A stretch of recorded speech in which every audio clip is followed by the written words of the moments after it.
It's a hot day in Texas. A local Texas Ranger pulls up at a roadside liquor store to get a beer. He has a jovial, friendly conversation with the store clerk, Pete Bottoms. The two know each other, and the Ranger stopping by to have a chat is a common occurrence, nothing out of the ordinary. However, today is no ordinary day, as Pete is in fact being held at gunpoint by the dangerous Gecko brothers. I want him out of here in his car and down the road, or you can change the name of this place to Benny's World of Blood. Once the Ranger returns from a bathroom break, all hell breaks loose, as Richie Gecko, the more deranged of the two brothers, can't control his impulses. Needless to say, both the Ranger and Pete the store clerk meet grisly fates. But hang on a minute here. Did you know there's an alternative take where the Ranger gets his beer and moves on with his day and none of them die? How does that even work? This got me thinking about several other deleted scenes involving the movie From Dusk Till Dawn.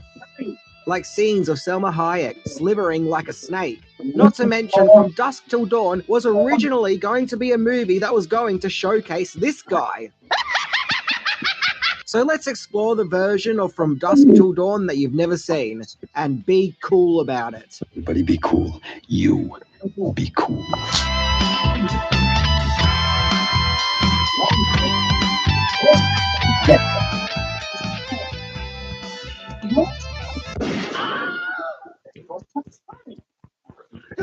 That was a pretty good intro, wasn't it? So, Ramblers, let's get rambling. The lost version of From Dusk Till Dawn you've never seen? Let's check it out. I always say that. It's kind of my catchphrase. That and see ya. So the 1996 movie From Dusk Till Dawn came to be under the most strangest of circumstances, in order to provide work for a new special effects company. Okay, so From Dusk Till Dawn is the brainchild of filmmaker and special effects artist Robert Kurtzman, who had worked on the effects for many great movies, including A Nightmare on Elm Street 3, Predator, Evil Dead 2, and Night of the Creeps, and many, many more. He wrote a treatment for the movie as way back as 1988, and he wrote it simply to create a special effects heavy movie in order to generate work for a new special effects studio he had co-founded called K&B Effects Group. Now, 2 years later, Quentin Tarantino gets involved, once again, for the strangest of reasons. Tarantino was given the job to write From Dusk Till Dawn in return for Tarantino hiring the K&B Effects Group to provide the makeup effects for his upcoming movie at that time, Reservoir Dogs, with the From Dusk Till Dawn script being Tarantino's first paid writing job. And so $1,500 and one severed ear later, and Tarantino wrote the script for From Dusk Till Dawn, a movie that starts off like a crime thriller about two violent brothers on the run, where halfway through, the movie completely subverts expectations and turns into a vampire splasserfest. In my opinion, the best way to describe the movie is Pulp Fiction meets Near Dark. So Robert Kurtzman himself wanted to direct the movie, but because of his lack of experience in directing big Hollywood movies, big movie studios were put off getting involved with From Dusk Till Dawn. However, this is where things get really interesting, as From Dusk Till Dawn caught the attention of the Tales from the Crypt team. The HBO anthology series Tales from the Crypt had been a hit show ever since its debut in 1989. However, by the mid-90s, it was decided to take the brand into cinema and to dabble in Tales from the Crypt movies. Yeah, an anthology series of Tales from the Crypt films. The original idea was to make a trilogy, and where in 1995 the first ghoulish feature, Demon Knight, was released by Universal Pictures. A fun horror tale which sees characters boarded up in a rundown church plagued by demons, as well as a scene-chewing Billy Zane. Box office wise, it did okay, as it did manage to double its budget. So with one down, it was two to go, where the Tales from the Crypt team were then looking into their next two entries in this trilogy. Apparently, it was always the intention to make the second entry about vampires, and originally it was going to be a movie called Dead Easy, which was about vampires in New Orleans, but Universal ended up shutting that production down. Then the Tales from the Crypt team found two scripts which could be potential second and third entries in this anthology trilogy, those being Quentin Tarantino's script for From Dusk Till Dawn, and a script that Peter Jackson and his wife Fran Walsh had written called The Frighteners, which is about a small town getting terrorized by a murderous ghost, in which it's up to a local con man who actually has the ability to see ghosts, called Frank Bannister, to step up and use his talents to good use and actually be a hero and save the day. So yeah, Universal was seriously considering using From Dusk Till Dawn as its vampire chapter for the Tales from the Crypt movie series. However, creative differences would get in the way, as Tarantino just wasn't seeing eye to eye with Universal Pictures. It seems that the biggest issue was script disagreements. So Tarantino took off into the sunset and took his From Dusk Till Dawn script with him. As it happens, when The Frighteners went into production, producer Robert Zemeckis and director Peter Jackson decided to make The Frighteners its own movie, cut off from the Tales from the Crypt brand, in order to have more creative control and to go for a slightly different tone to the more balls-to-the-wall horror aspect of Tales from the Crypt. Ultimately, what the Tales from the Crypt did end up making as their follow-up to Demon Knight was Bordello of Blood, which of course did feature vampires and Corey Feldman. A film that was a major box office disappointment, and going by the results, killed off the passion to make any more theatrical Tales from the Crypt movies. See, this is why you don't have creative differences with Tarantino and just let him do his thing, especially considering From Dusk Till Dawn would go on to be a huge hit, and a much-loved classic. When I first heard that From Dusk Till Dawn was going to be a Tales from the Crypt movie, I thought that idea was crazy. But the more I think about it, the more it actually makes sense. As when you do actually think about it, the tone and style that From Dusk Till Dawn has actually blends in perfectly with Demon Knight and Bordello of Blood, despite, in my opinion, being much better than them. So this leads to a big question. What would From Dusk Till Dawn have been like as a Tales from the Crypt movie? Well, honestly, although it no doubt would have kept the Tales from the Crypt cinematic brand going on for at least another movie or two, I'm actually really glad it wasn't. One of the best things about From Dusk Till Dawn is the shock turn of events when the movie switches from a fugitives on the run action thriller to a vampire horror fest. That first time you watch it, it completely shocks you and catches you off guard. I don't know if it would have had the same effect if the movie started with the Crypt Keeper laughing his ass off and saying, "Hello, kiddies." That would have given audiences a pre-notion that this movie was going to have a ghoulish element. There was some kind of horror at play here sooner or later. So that big shock twist and direction wouldn't have been there if this is a Tales from the Crypt movie. Audiences would be anticipating some kind of frightful, monstrous horror. Also, From Dusk Till Dawn is pretty cool and slick, so I don't think it needs this skeletal puppet introducing it with all his bad puns. He'll be like, "Yes, boys and girls, the titty twister is a bath you could really get your teeth stuck into."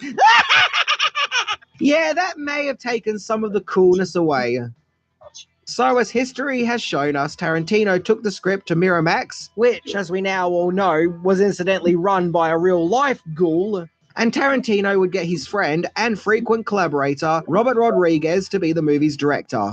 The previous year, he directed Desperado, of which Tarantino had a minor role, and so Tarantino felt that Rodriguez had the right directing flair for From Dusk Till Dawn. And so From Dusk Till Dawn was greenlit. Signed, sealed, and delivered.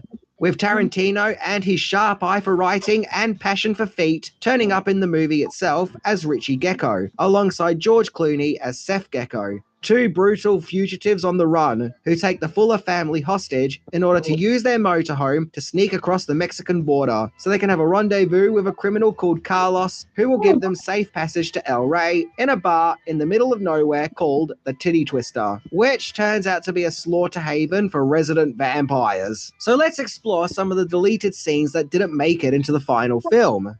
First up, we've got an alternative scene at the start, where the Texas Ranger actually buys his beer, and a small bottle of whiskey too by the looks of it, and leaves and doesn't get killed.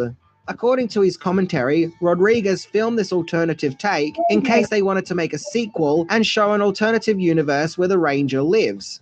And to be fair, this actually did kind of happen, as Michael Parks, who played the Ranger, of which the character is actually called Earl McGraw, would return in Kill Bill, Planet Terror, and Death Proof. So even back as early 1996, Rodriguez was already thinking about cinematic universes long before they became a thing.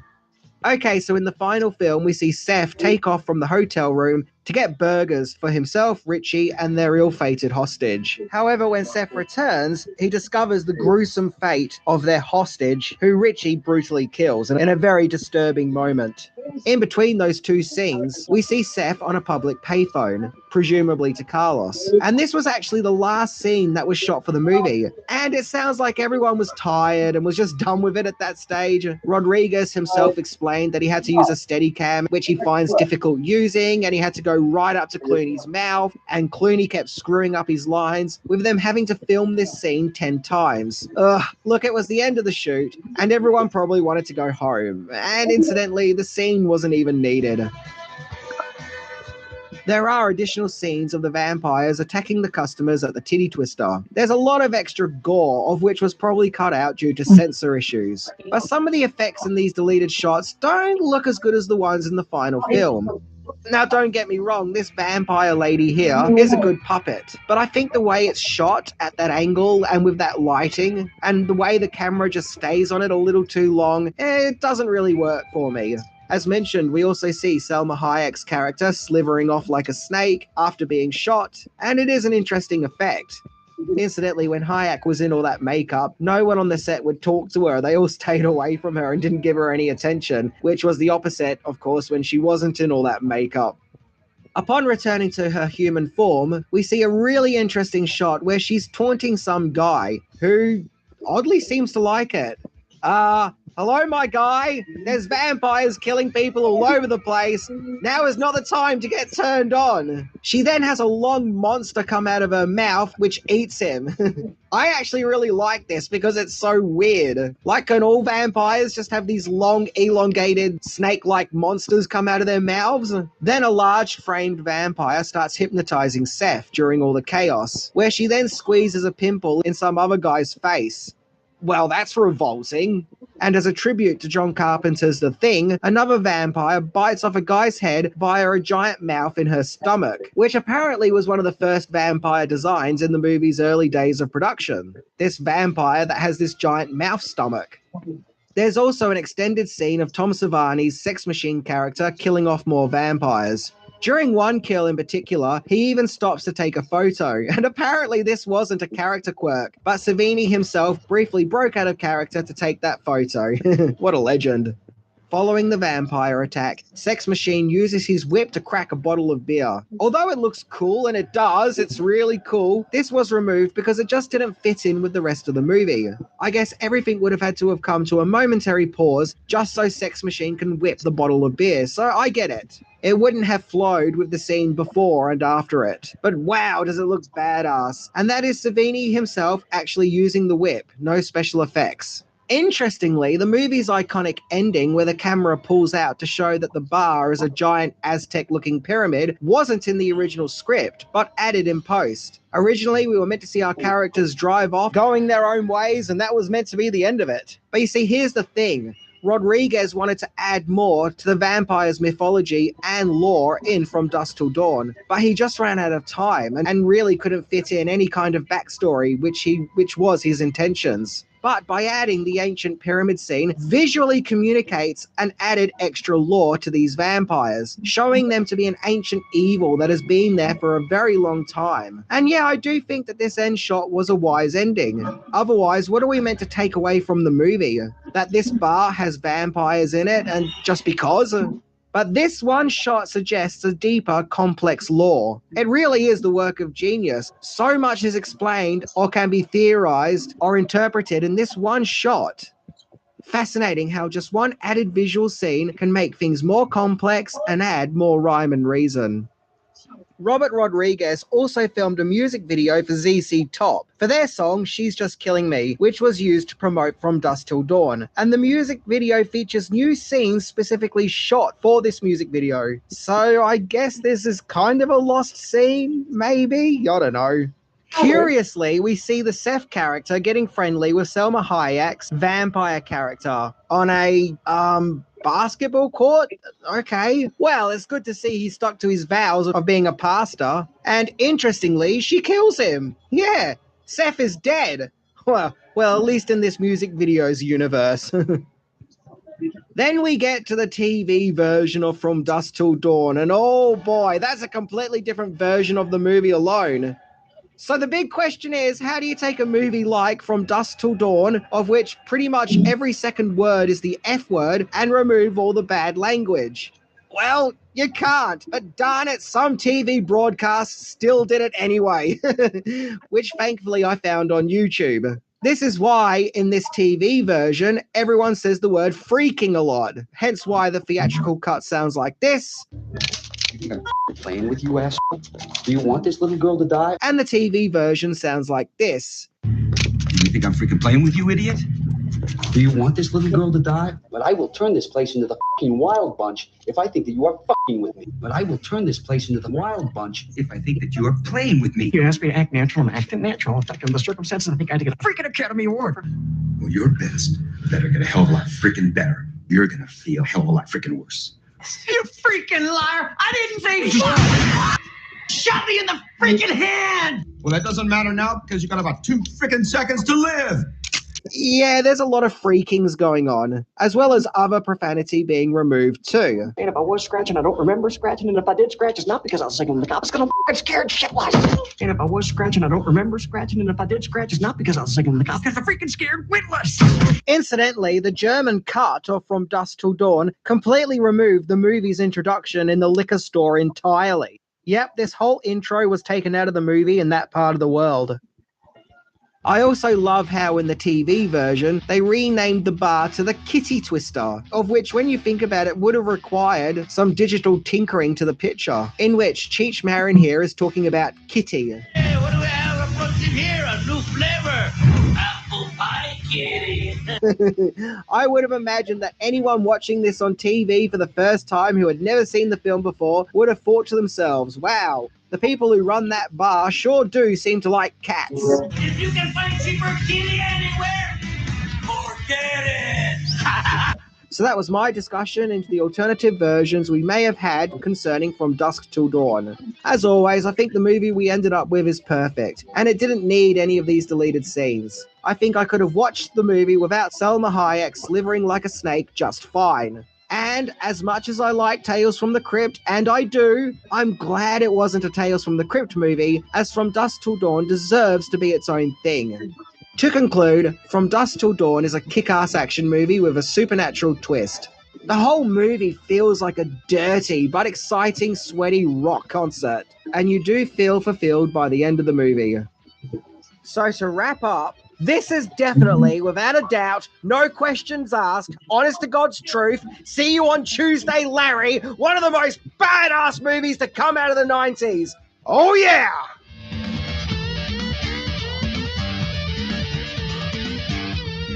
So that was my look into the lost material involving From Dusk Till Dawn. And hey, you know what? We had some good times and we had some laughs along the way, but now it's time to say farewell. Until the next episode. Anyway, I'm Minty, and because of the TV cut of From Dusk Till Dawn, the sentence, I'm freaking scared witless, is now a thing. It's now a thing. See ya!